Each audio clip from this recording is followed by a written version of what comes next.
Hey everyone, welcome back to Corporate Decoder. Today we're diving into a report that's about as exciting as watching paint dry. But trust me, there are hidden stories in these filings, especially when we look at where the money is going. Speaking of hidden stories, if you like corporate secrets, join our Discord channel in the description. This time we are checking out Rekor Systems, a company that does license plate recognition and other AI-powered stuff for roads and cities, and they're filing on May 15, 2025 about their annual meeting results. It tells us who got elected to the board, who their accountant is, and how people voted on executive pay. It might sound dull, but it gives us a peek into what shareholders think and where the company might be headed. Let's get started. First up, the election of directors. All 9 people nominated got the job. We're talking about folks like Robert Berman, Paul DeBarry, and others. Seems like there wasn't much drama here. Everyone was approved to be on the board. What's interesting is the big number under broker non-votes. This means that brokers, people who hold shares for their clients, didn't vote on these proposals. This can happen when the broker doesn't get instructions from the client. In this case, there were over 31 million shares where the broker didn't vote. That's a pretty big chunk.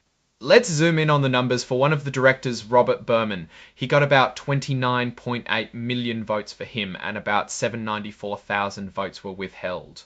A withheld vote is basically saying, I'm not really for this person, but I'm not against them either.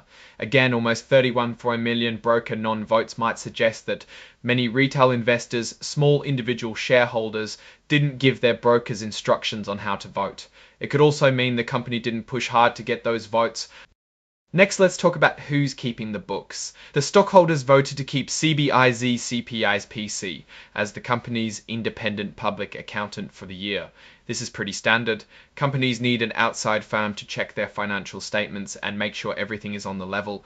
Over 61 million votes for, about 537,000 against, and about 90,000 abstaining, saying they don't have an opinion. This isn't a shocker. Usually these appointments get approved without much fuss. If the shareholders didn't like the work being done, they would vote against keeping the CPA firm. Finally, there's the vote on executive compensation, or how much the top bosses get paid. This vote is advisory, meaning the board doesn't have to listen to it, but it's a good temperature check on how shareholders feel. Here we see only 16.9 million votes for the compensation, 1 million against, and a whopping 12.6 million abstaining. And again, we see the 31.3 million non-votes, indicating are making they're unsure or just don't care enough to take a side. But here it suggests they are not happy about the executive compensation. So what does all this mean? Let's dive into my take on Rekor Systems.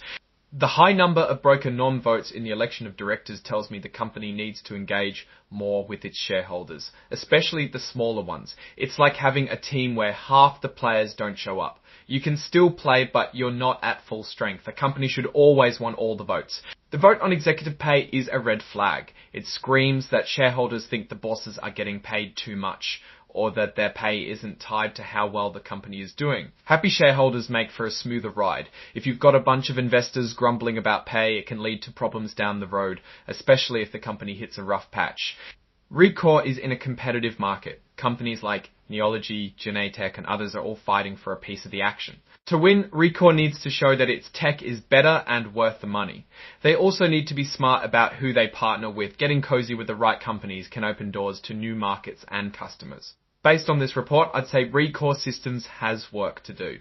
They need to get shareholders on board, make sure the executive pay makes sense, and keep pushing to be the best in the business. There is nothing that tells us the range of their target stock prices. Alright, that's our breakdown of Rekor Systems' latest filing. What's your take on these numbers and what they signal for the company's future? Drop your thoughts in the comments. If this analysis was valuable, hitting that like button really helps, and subscribe for more deep dives. Don't forget to check out the Discord in the description. Thanks for watching. See you next time.